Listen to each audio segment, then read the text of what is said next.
আর 1984 এমনি পড়লে মনে হয় পার্টি, বিগ ব্রাদার, মনে হয় যে একটা সোশ্যালিস্ট সিস্টেম বা সোভিয়েত ইউনিয়নের ছায়া আছে এটার মধ্যে। কিন্তু আবার এখন যদি আমরা পড়ি এটা, এখন পড়লে আমাদের বর্তমান বিশ্ব মনে হবে। সার্ভেলেন্স ক্যাপিটালিজম বলে একটা টার্ম এখন খুব শক্তিশালী, সার্ভেলেন্স ক্যাপিটালিজম।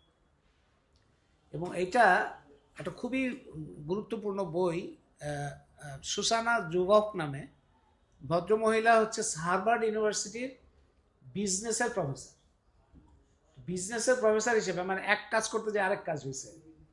উনি বিজনেসের প্রফেসর হিসেবে দেখতে গেছে যে এই যে অনলাইন সোশ্যাল মিডিয়া, যেটার কথা আসলো একটু, সোশ্যাল মিডিয়া থেকে এগুলো বিজনেস মডেলটা কেমন, ওইটা পরীক্ষা করতে গিয়ে তিনি আস্তে আস্তে আস্তে আস্তে বিজনেস মডেল থেকে বের হয়ে আরো অনেক ধরনের কানেকশন, লিঙ্কেজ, এটা সন্ধান পেয়ে পুরাটা দেখা গেল যে যেগুলিকে আমরা বলছি সোশ্যাল মিডিয়া, সেগুলো আসলে পুরোটাই সার্ভেলেন্স ক্যাপিটালিজমের এক একটা ইনস্ট্রুমেন্ট।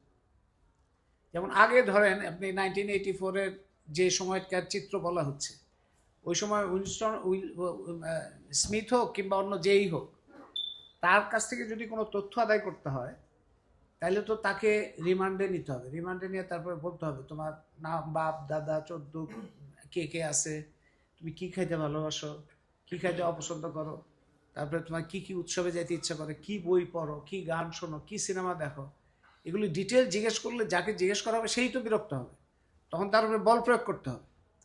কিন্তু এখনকার দিনে এটা কিন্তু করতে হবে না। এখন তো মানুষ নিজের আগ্রহে তো লিখে দিচ্ছে যে সে কি কি পছন্দ করে, কি কি পছন্দ করে না, কোথায় যায়, কোথায় গেছি, কোথায় খাইলাম, কোথায় বেড়াইলাম, সমস্ত কিছু তো নিয়ে আবার কি কি প্ল্যান আছে, আমার বন্ধুরা অমুক আছে, পুরো নেটওয়ার্কটা সে তুলে দিচ্ছে। এবং এই যে গুগলের কথা হলো না, যে একটা সার্চ করলে, আমি একটা সার্চ করলাম, তারপরে দেখা গেল যে ওই সমস্ত জিনিসগুলোই আসছে। এই যে এইটা যে এআই সহ এই যে অ্যালগোরিদমের যে সমস্ত সিস্টেম, পুরো সিস্টেমটা টেকনোলজিক্যাল ডেভেলপমেন্ট এরকম একটা জায়গায় গেছে। এইটার মধ্যে দিয়ে এই যে সার্ভেলেন্স ক্যাপিটালিজম, মানে বর্তমান বিশ্ব, ওর বলছে যে একটা টেলিভিশনের স্ক্রিন আছে, স্ক্রিন দিয়ে বিগ ব্রাদার আমাকে দেখছে।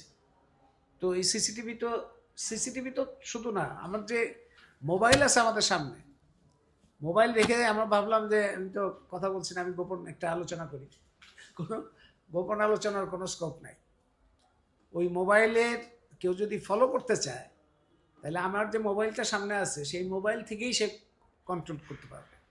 আমার যে ল্যাপটপ কিংবা কম্পিউটার আমরা কাজ করি, এটা যদি অনলাইনে থাকে, তাহলে এটা খুবই সম্ভব এটা পুরা সিস্টেমটাকেই কন্ট্রোলের মধ্যে নিয়ে যেতে পারবে।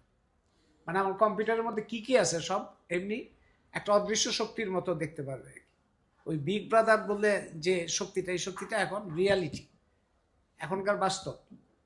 এবং যুদ্ধকে শান্তি বলা টলা, এগুলো তো আমরা সারাক্ষণই শুনতে পাচ্ছি। ভেনেজুয়েলার কি বলে, ট্রাম্প সাহেব কদিন আগে একটা বোর্ড করছে, পিস বোর্ড ফর পিস, এই যে গাজার জন্য, ওই তো পিসের জন্য, শান্তির জন্য করছে। পুরা একটা দেশ কিংবা একটা অঞ্চল পুরোপুরি দখল করার জন্য যে চেহারাটা হয়, সেটার আরেকটা ট্রাম্প ভার্সন আমরা দেখলাম। সে বলল যে হবে যুদ্ধবিরতি, সিজফায়ার হইল, কিছুই সিজফায়ার না, সিজফায়ারের মধ্যে দিয়ে আমি দেখাশোনা করব, আমি দেখাশোনা করছি। সে একটা ভাব নিল যে মধ্যস্থতা করছে, কোনো মধ্যস্থতা করছে না, সে ইসরায়েলের পক্ষ হয়ে কাজ করছে।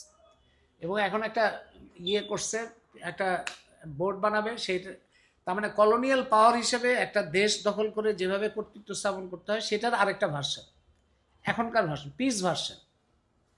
এই পিস ভার্সনে সে যে ভূমিকাটা পালন করছে, এই ভূমিকার মধ্যে সে বিভিন্ন দেশকে ডাকছে, সে গণতান্ত্রিক, সবাই পার্টিসিপেটরি। বাংলাদেশকেও ডাকছে, বাংলাদেশকে ডাকছে না, বাংলাদেশ আগে থেকেই নিজেই চলে গেছে, মনে হয় নিজেই চলে গেছে। মানে বাংলাদেশের লোকজনের আবার যারা আছে এখন, তাদের মনে হয় যে নিজের থেকে, আগের থেকেই কিছু চাওয়ার আগেই, চাহিদা মাত্র দিতে বাধ্য থাকবে, তো এটা চাহিদার আগেই দিতে বাধ্য থাকবে, এরকম একটা অ্যাপ্রোচের মধ্যে যাচ্ছে। নইলে ওইখানে যে ইউএসএতে, ওয়াশিংটনে গিয়ে বলার দরকার আছে যে গাজা বাহিনীতে আমরা থাকতে চাই, কিন্তু কোনো অর্থ হয় না। সে গাজা বাহিনী, পিস বাহিনী যেটাকে বলছে, সেখানে আমরা থাকতে চাই। তো গ্লোবাল এই যে সিস্টেম, এই গ্লোবাল সিস্টেমের একটা চেহারা দেখতে পাচ্ছি, এটার সাথে গ্লোবাল ক্যাপিটালিজমের একটা সম্পর্ক আছে।